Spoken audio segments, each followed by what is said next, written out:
Hola, mi nombre es, y buenas tardes también. Mi nombre es Laura Price y soy periodista británica en Londres. Bienvenidos a esta entrevista de Chefs TV con Dominique Crenn, la increíble chef de San Francisco. Esta entrevista será en inglés y espero que ustedes se queden. Hi, my name is Laura Price and I'm a journalist in London. And welcome to Chefs TV. A special welcome to all of our new followers as well. Today we're going to be talking to Dominique Crenn, the incredible chef behind Atelier Crenn in San Francisco, and also the author of the wonderful memoir Rebel Chef. So just give me a moment. I'm going to try and let Dominique in. Let's see if we can get Dominique. Hi to all of you coming in. Love it. Hola, Ah, Dominique, there you are. Hi, how are you? I'm good. How are you? I'm very well, thank you. Welcome to Chefs TV and thank you for joining us for this interview. I'm doing my hair. Like, it's okay? It looks wonderful, as always, yes. Thank you. It's So, nice to see you. Thank you for having I don't and speak you, Spanish, yeah. but I want to say hola to everyone. Hola, amigo, amiga. I think we have people from all over as well, so you can probably speak some French as well. I'm sure everyone will appreciate it. So, I mean, where to start? 2020 has been quite a year, and it's been quite a day today as well. Obviously, we've had the pandemic, you've had the wildfires, we've had everything related to Black Lives Matter. There's something about a presidential election. I don't know if you know about that. It's happening Um, right now. How about you tell us a little bit about how the last few months have been for you with the pandemic, closing the restaurant, opening the restaurant, changing up your business? Let's talk us through that a little bit. Well, first of all, thank you for having me on Chef TV. First of all, it's a pleasure to see you. Obviously, these last few months has been extremely challenging, not just for myself, for millions of people all around the world. So I want to tell everyone anywhere in the world that we are all in together, and we have to believe and hope that things will be better.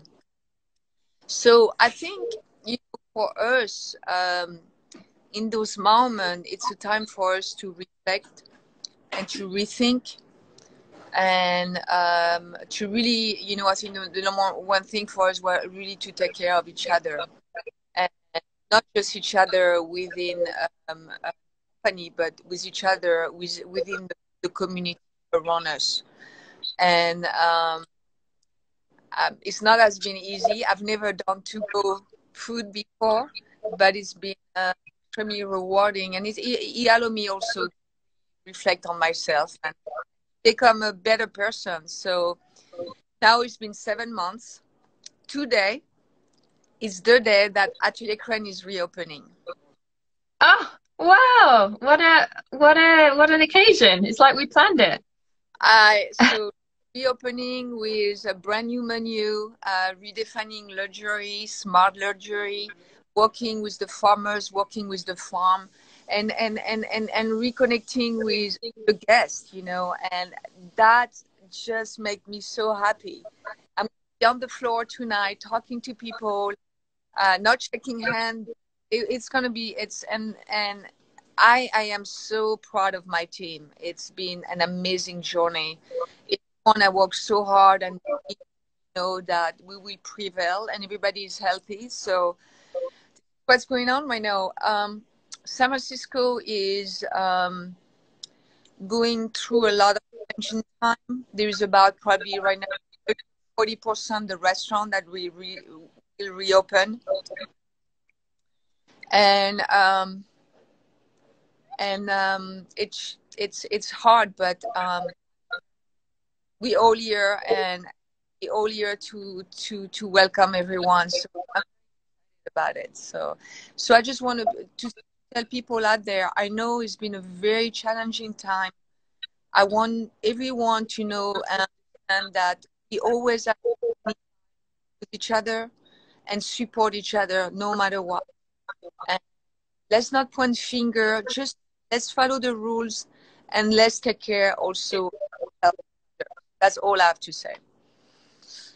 I was going to say, what have you learned from this this crazy year? And I guess that's one thing. What else have you learned? I'm sure you've learned quite a few things. I learned that people have a lot of resilience. I learned that people are kind. I learned that people that are loving. I learned that people that don't have anything will give you everything to make sure that you are safe. And it made me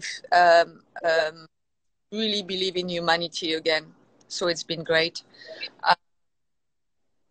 You know, I have two kids at the farm. They've been literally locked down at the farm for 7 months, but they learned so much about the nature and the vegetable, and it's for them to know that. I learned that every day is another day.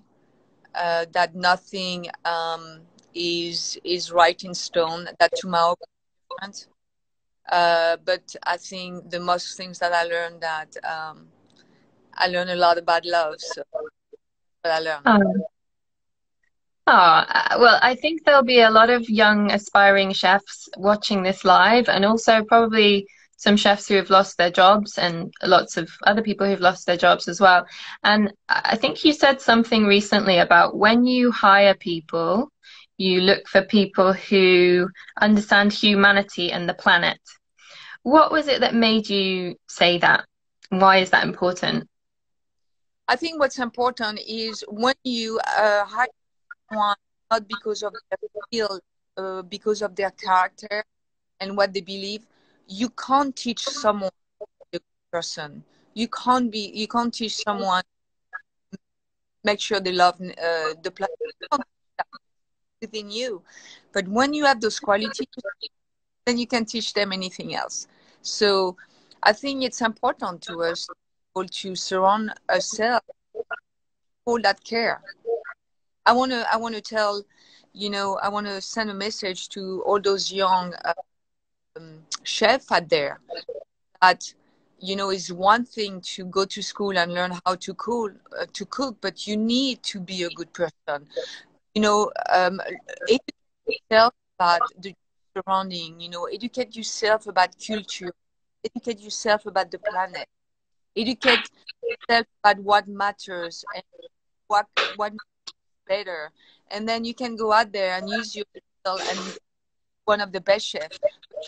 A good human. Be a good human. If you're not a human, I don't care how good you are as a cook, I will not respect you.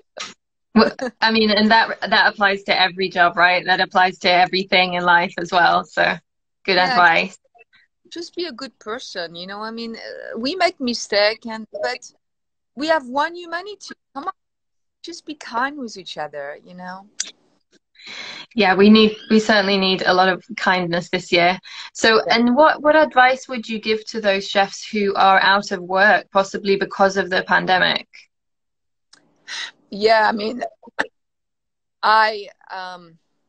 if this is the career they want to pursue, and there is not really any job right now, I want them to really trust that the end will come back, but stronger and better.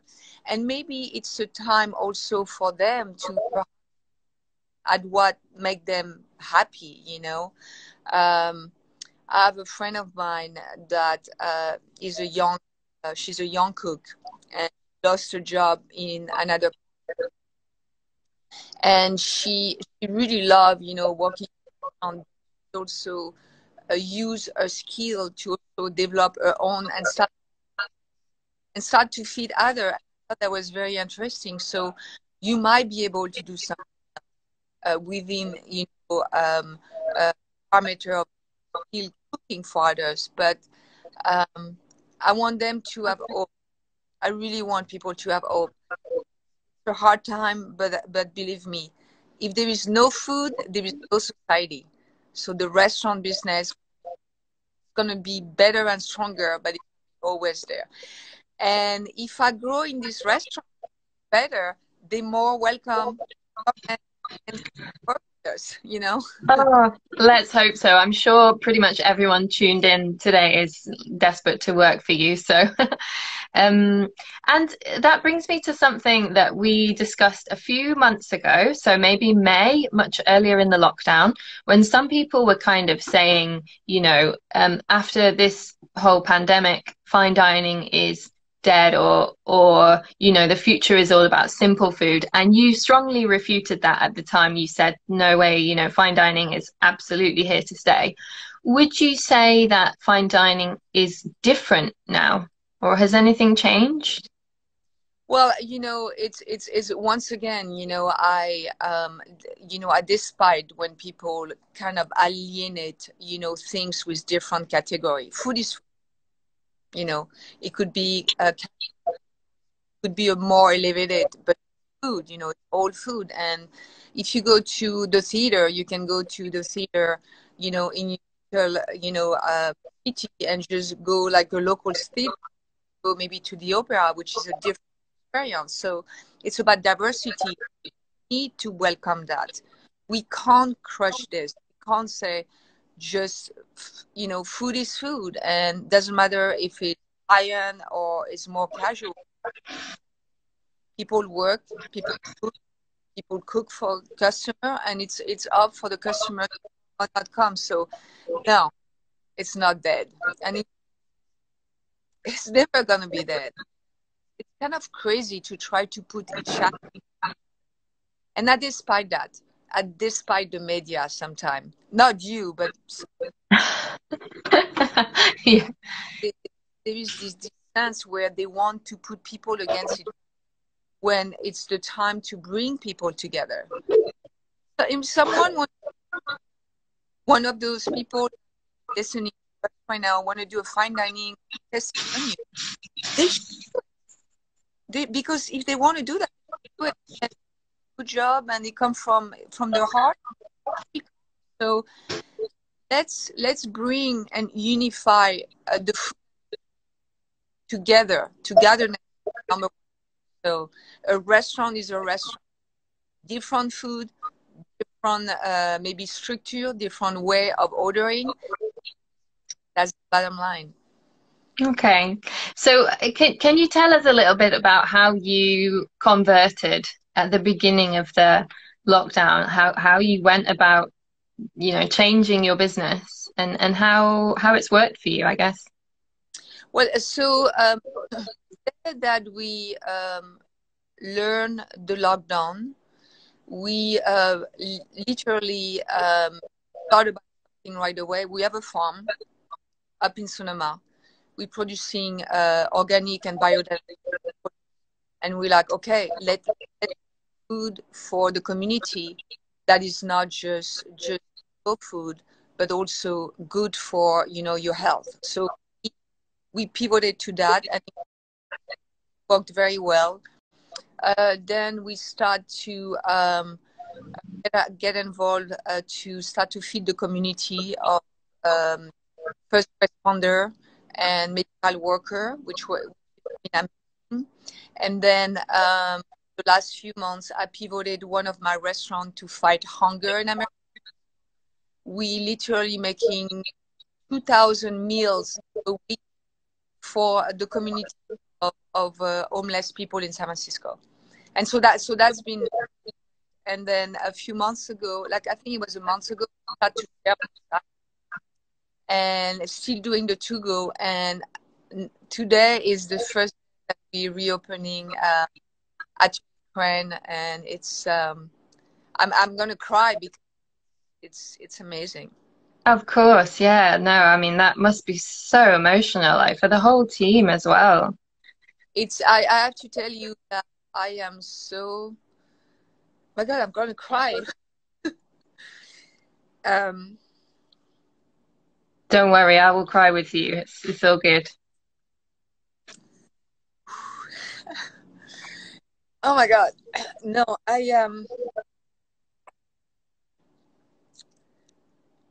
It's a big moment, and it's been a hell of a year. Yeah, I am so grateful for every single person that has worked for the last few months here. They have gave their full heart a time. It's been no complaint. They just wanted to make sure that we were doing, a lot of good things. And it's been just amazing to work with so many incredible human. Oh my God, I'm gonna get you, Laura. I thought it was going to be me who was crying, actually. I just want to let you know that, last year I spent of my year at home because but I was communicating with my team every day. I used to come every day, and they used to hold me up, and they all told me, "We got you. It's okay. We want you to take care of yourself." And that was my turn to take care of them today. And I'm just so thankful. So I want to tell people that, you can see my name out there, you can see all that, and the reason why I'm there is because of them. So I want to make sure that we know that chef is not just a chef on her own. It's always the team that is, supporting that, and that is the truth. And I want people to, um oh my God, I cry like action here now. You make me cry. It's crazy. Of course. I mean, that the whole thing about your team, like the team must be so much stronger after coming through all these things together as well. Like, can you imagine how much greater you're going to be together now? I mean, amazing. And we've been so Jean-Christophe and Jean-Christophe, my research and development, and we've been going back to what we had in France. So we've been at the farm. We've been thinking about how we can find luxury, and all those dishes that we've been creating for the last few weeks.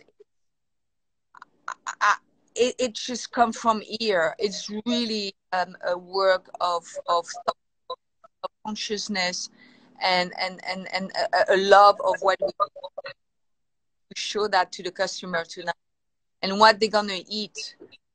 It's they know they're gonna eat love tonight. So excited. I can't wait for you to come back and try the menu, I because want to be there.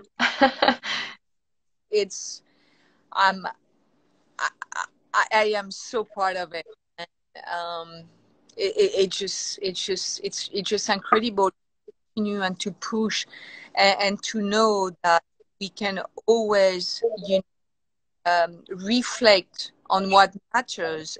When you do that, you create, just pour out of your head, and we don't need much. We don't need all those innovation, machine and all that. We just need a beautiful product, and from that we look at it and we birth it in a different way, in a different form, and then you reconnect nature, and it's incredible. So excited. I'm Well, like, here in London, we are just going back into lockdown, and this is the last night for all of the restaurants here. They all have to close, all the pubs and bars as well, for another month or so. So yeah. you guys need to enjoy it. You need to open and be proud, and just enjoy being back in your place, and doing what you love with your team, and cry with happy tears, and yeah. I was, And I was talking to Claire the other day. Yes, I know. It's so my heart goes to you guys, and what we want to do is to show up, not just showing up for the world right now. So everything that we cook tonight, I'm going to dedicate it to everyone and each restaurant all over the world that is locked down. It's for you and it's for my industry. So Amazing. So I wanted to ask you a little bit more about the Feeding the Hungry that you did, because here on Chef's TV a couple of months ago we did an interview with Daniel Hume, who is obviously working with Rethink Food in New York, and right. you're working with Rethink in San Francisco, aren't you? So could you tell us a little bit about Rethink and what they do and what you're doing with them? Yes. So Rethink is an organization I think was created about a few years ago, I think 5 or 6 years ago, finding the same philosophy than food for animal. Take everything that was over or leftover for the population hungry. Basically, it's and try to serve the people that and try to fight hunger in America. So Daniel was doing that in New York. And, Matt and the team of Rethink contacted me and say, "Well, will you be interested to do that on this? Be the ambassador?" And I'm like, "This is amazing. We've been trying to find a way to, to just really go out there and show and help the community." Also, so Rethink is funded by individual. So we try to raise money almost every month, and we don't make it's not, don't make a lot of money. Basically, it's really to feed hunger in America. And the idea that we're trying to do in San Francisco and also Daniel, that perhaps every restaurant might be able to have a part of their business plan with a little bit of rethink. So if they make 20 meals for the employee, why not making maybe 50 more? And those 50 more could giving to the community that is hungry. That will bring also money for the restaurant cook with a purpose. So it's trying to integrate that structure within the restaurant business, which is amazing. Because at the end of the day, Laura, pandemic, not pandemic, people are hungry. Yeah. Children, women, homeless, elderly. I can't believe how many people don't have food on the table. And that is unacceptable. So I think if we can really redefine this, that would be amazing. And also my mission is to try to work on local and the federal level, where we will ask the government to give us the contract to feed school and to feed the elderly, so give better food than what they have right now. So, but this is a battle right now. I truly believe that if you give good food to people, the planet will be better. So it's an amazing organization, and right now we're doing 2,000 meals a week. I hope by next year we will have more restaurants that start to be involved in that, and it's very rewarding and inspiring to be able to do that. It's I was with Daniel the other day in San Francisco. We were literally giving away the food, and it was like 300-400 people. Wow. Homeless people. This guy came to me, and this homeless person, and looked, and he said, "You are the lady that's making food for the last few weeks." And I'm like, "Yes. Are you? Do you like it?" And he looked at me and said, "Make my heart and my soul smile because it's delicious, and thank you for feeding me." And that I was like, the power of food. It doesn't have to be expensive, but it's good, and you feel it. it's amazing. But for someone that knows that every day he's been giving, you know, things that are not good, and feel that someone is feeding him with something good, I was crying. Like, and so we continuing of making sure that homeless or not homeless, we want to make sure that the food that we cooking is also delicious, you know, and good for you, you know. It's like everybody's on the same level. Let's take care of each other. Well, I think the more chefs who understand how rewarding it is, based on what you've just said, the more chefs will get involved and hopefully join in the initiative, which is amazing. Right. So I wanted to ask, you published recently your memoir, Rebel Chef, which I absolutely loved, and that made me cry actually. So that was payback making you cry. But you talk about everything from your adoption to moving to the US to your breast cancer experience last year and this year. What was it that made you want to write that book? How was the experience of writing it? Well, I mean, I think it was always a really a lovely idea when they approached me about future. Would you like to write something about your story? I wanted to tell people my story, not just for people to know my story. I wanted to tell people a story that they could relate to. And that if you believe in yourself and you can do anything you want in life,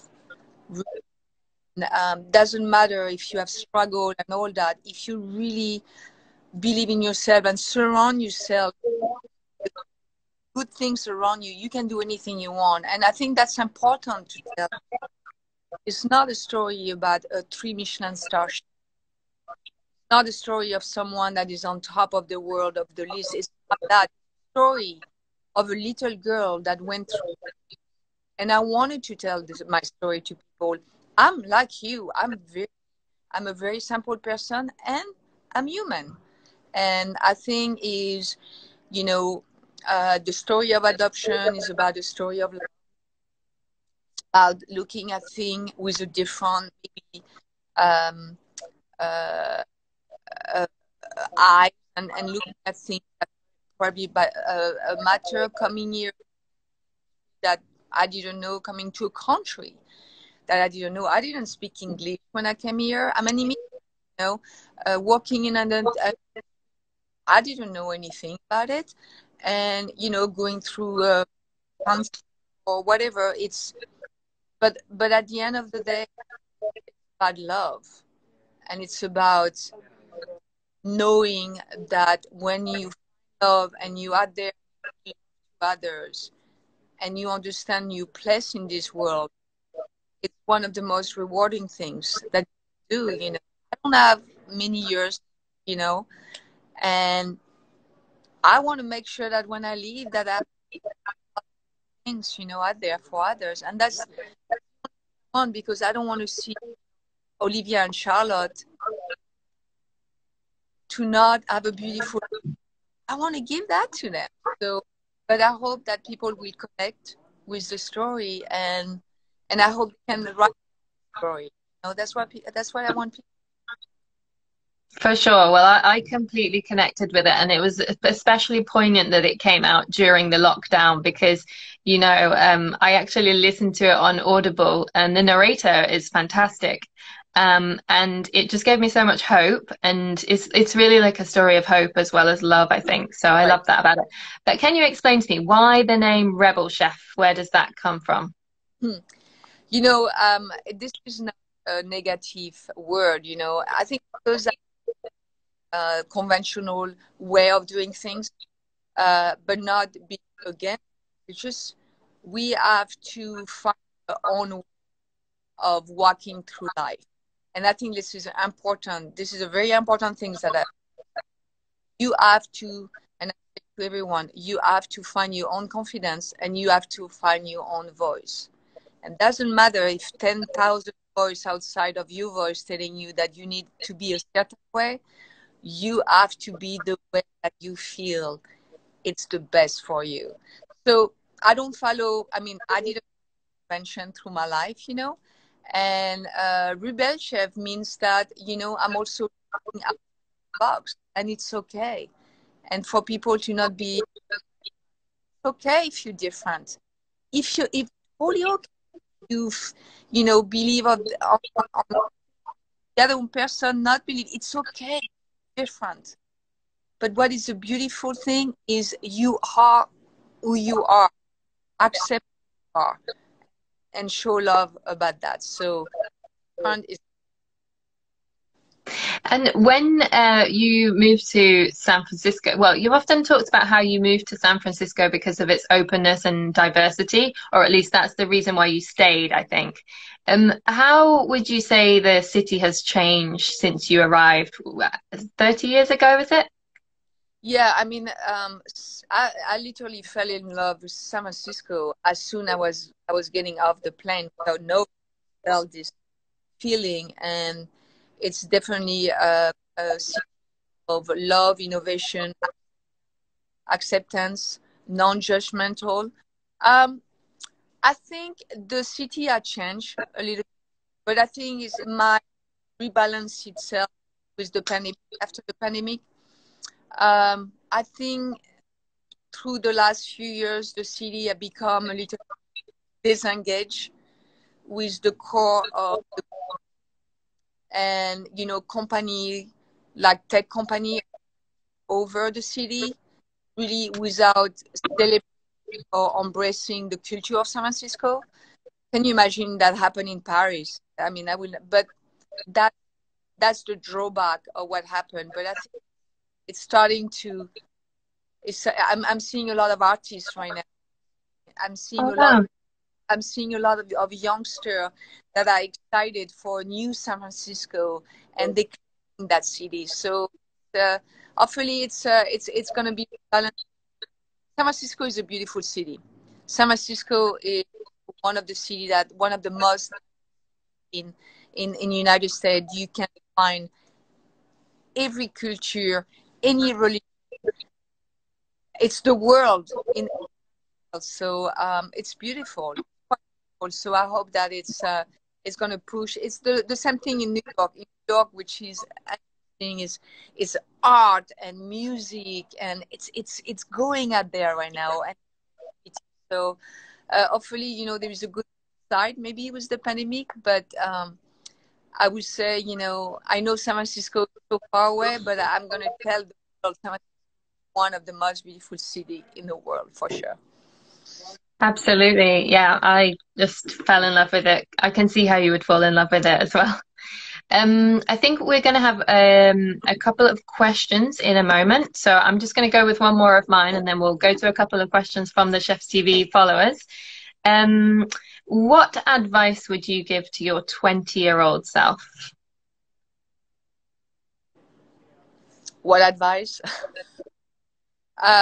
You know, the advice that I will give to the 20 years old, my 20 years old self is, I think I gave to myself.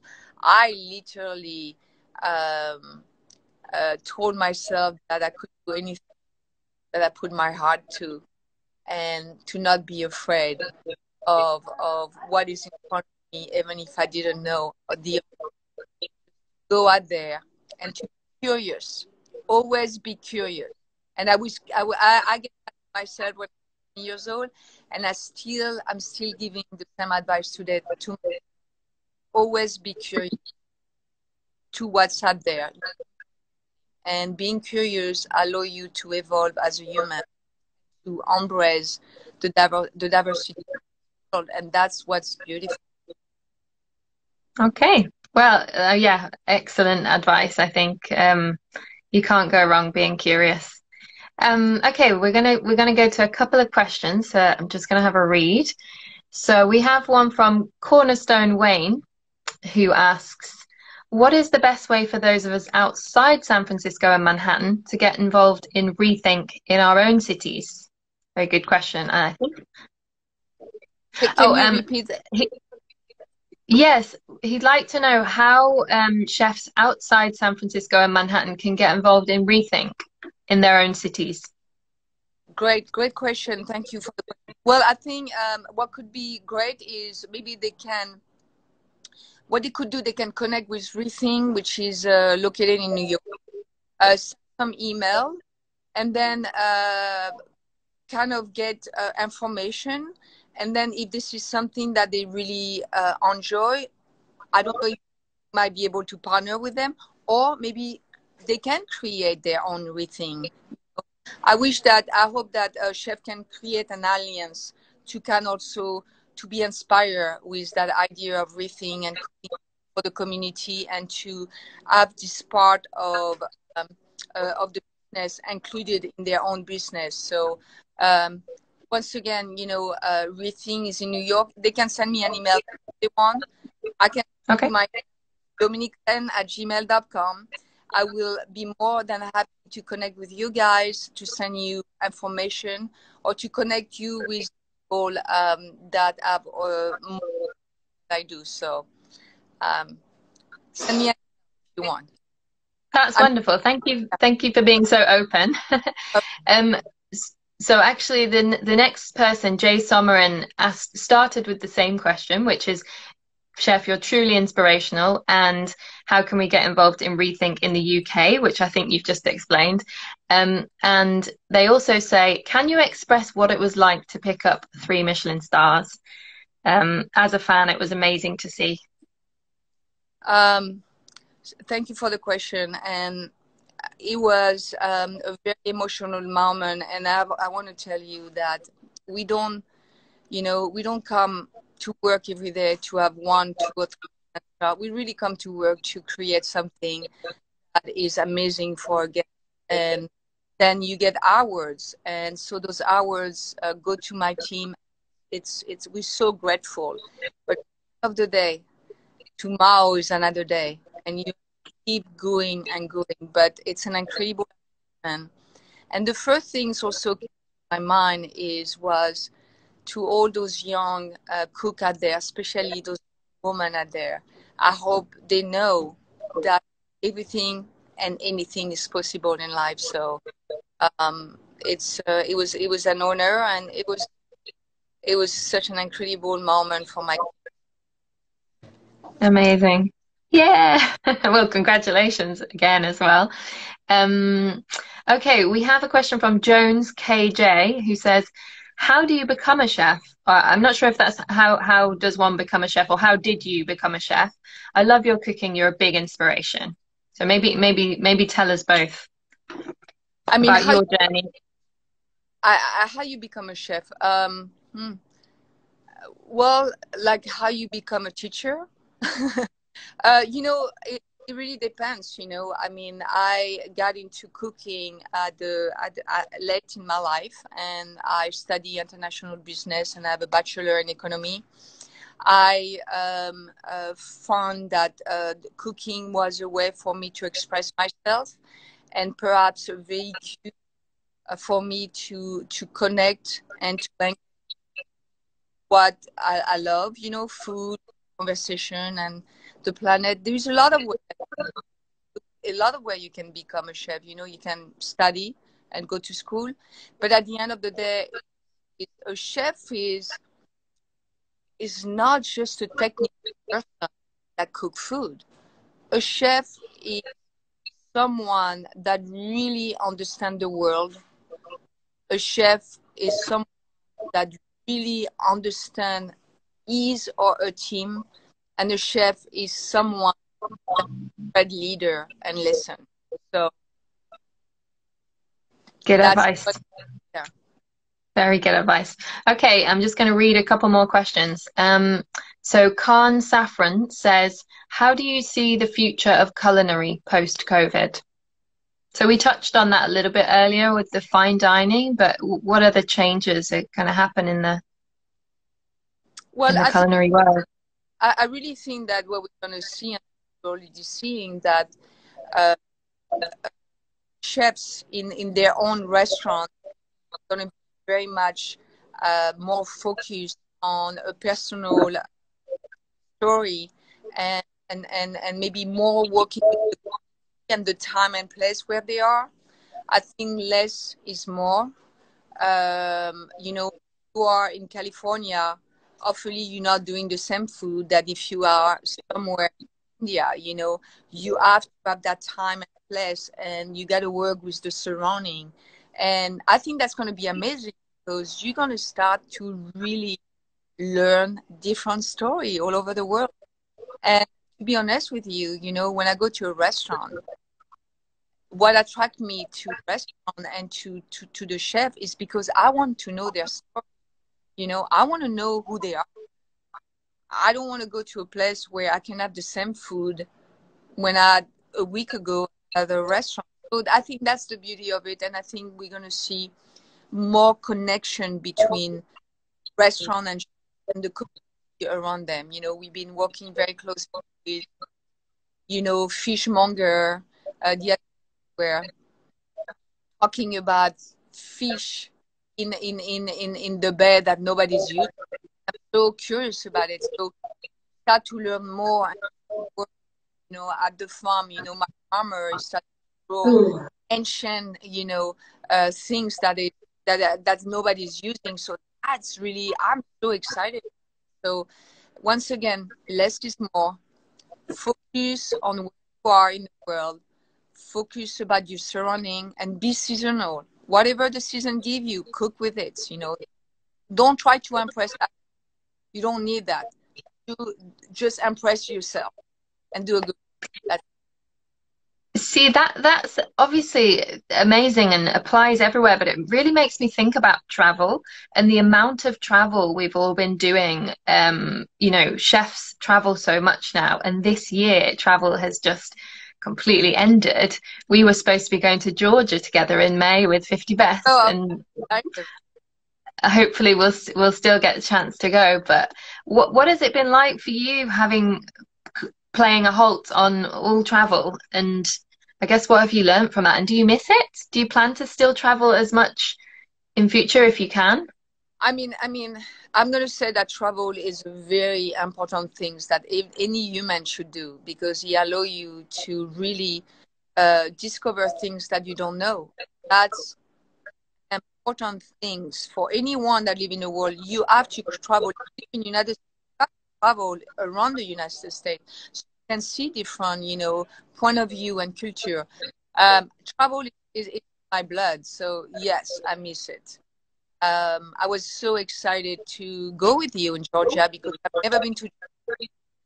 Me neither. I read about 20 books before to go to Georgia. I started to talk to chef out there. I started to learn about the wine out there. I learned about the culture, and I was so excited. It's something that I'm so novice about it, and so traveling allowed me to better myself and to be curious about the things that I don't know. So yes, I miss it. Where's the place you most want to go when you can get on a plane again? Well, I mean, the place that I want to go right now is I haven't seen my mom over, and she's 87 years old. Wow. So home. Okay. I hope you get to go there soon. Yeah. That's tough. Yeah. All right, a couple more questions. Well, here's a nice simple one for you, hopefully a happy one. What's your favorite ingredient? Love. Ah, good one. What does it pair best with in the culinary world? Well, I mean, everybody knows that I'm obsessed. So. With what? Sorry, I couldn't hear that. Everybody knows that I'm obsessed with tomato. Tomato is. Oh, okay. I love that ingredient. I love that product. Good choice. Yeah. Good choice. And then someone asks, Jones KJ asks, I think the question is, what is the best thing you've created from a memory? I guess from a childhood memory or something.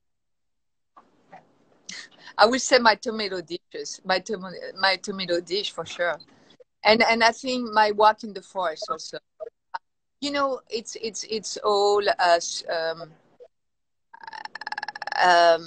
subjective. You know, when you create dishes that you feel so proud about it.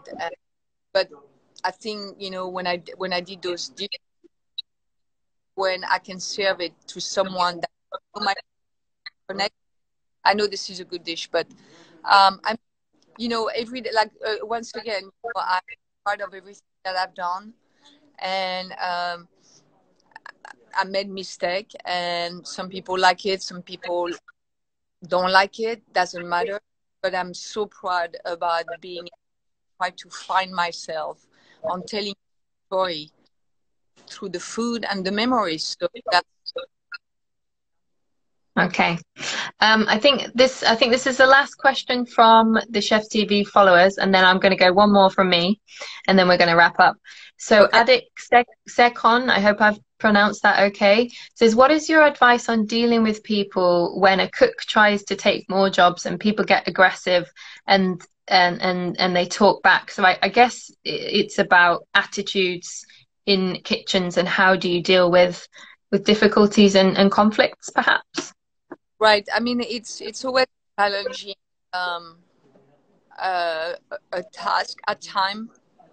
You know, you are in the kitchen, and there is so many, especially you know, and there is so many different personality. We have a saying, when it's not your aptitude, your attitude that will define your altitude. Um, I have zero tolerance of inappropriate behavior. I'm a very strong person. I try to educate my. Sometimes things happen. We just have to talk about it. We educated also those people. You know, if they don't want a change, then they have no place at Atelier Crenn or in the company. You know, so it's always, you know, there's no violence, there is no yelling, there is nothing. But I think this is, you know, we are an industry in a lot of teaching a long time ago that might not have been the right teaching. This is our opportunity right now, instead to you know, put people down, to try to educate them and to show them maybe a different way and a better way. And but it takes work.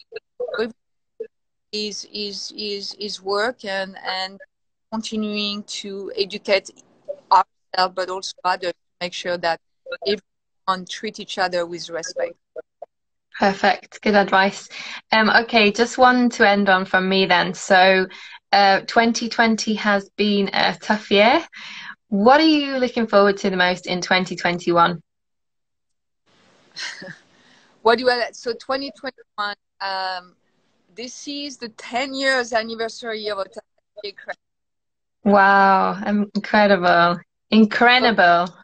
So January 21st, 2021, it's the opening of Atelier Crenn years ago. So we're going to celebrate all year long, um, um, um, to this amazing anniversary. So what we decided is, my business partner, his name is Juan Contreras, is my pastry chef. The As you know, chocolate man, the chocolate genius. he's a genius. He's, first of all, he's one of the most beautiful and thoughtful and conscious human I ever met in my life. We know each other for 14 years. Is my heart, and also from Mexico. And we decided to celebrate Atelier Crenn, that it was very important to take the team to Mexico and celebrate the 10 years of this. Because at the end of the day, California belongs to the Mexico. So we want to also show that love. We love Mexico. We love Juan, and dedicated this 10 years anniversary to it. That was very important for me. And maybe we take the team somewhere else. Sure, but Mexico will be the first. And we will celebrate that every day when people come to the restaurant, and I'm very excited. So that's something that I'm very excited for 2021. And I'm excited to go to Georgia with you. Yeah, that sounds absolutely incredible. I cannot think of a better place for you to take your team and celebrate. I just adore Mexico from the bottom of my heart. So I hope there's some Mexican chefs watching tonight or today. Dominique Crenn, thank you so much and good luck with your opening tonight. I'm wishing you the most wonderful time. And just before everybody goes, I'd also just like to say tune in to Chef Inés Paez, who's coming up soon. She is otherwise known as Chef Tita, and she is an ambassador of new Dominican cuisine. Dominique, thank you so much. Best of luck with everything. Stay safe. Big hugs to all your team, and we'll see you again soon. And thank you for everyone that watched today. My heart goes to you, all you guys. Thank you so much, Laura. And thank you. Au revoir. Thank you for joining us on Chef TV. Au revoir. Well, thank you everyone for tuning in, and yes, do stay tuned to that next interview with Chef Tita on Chef TV. And from me in London, good night, and everyone else have a wonderful day. Thank you. Goodbye.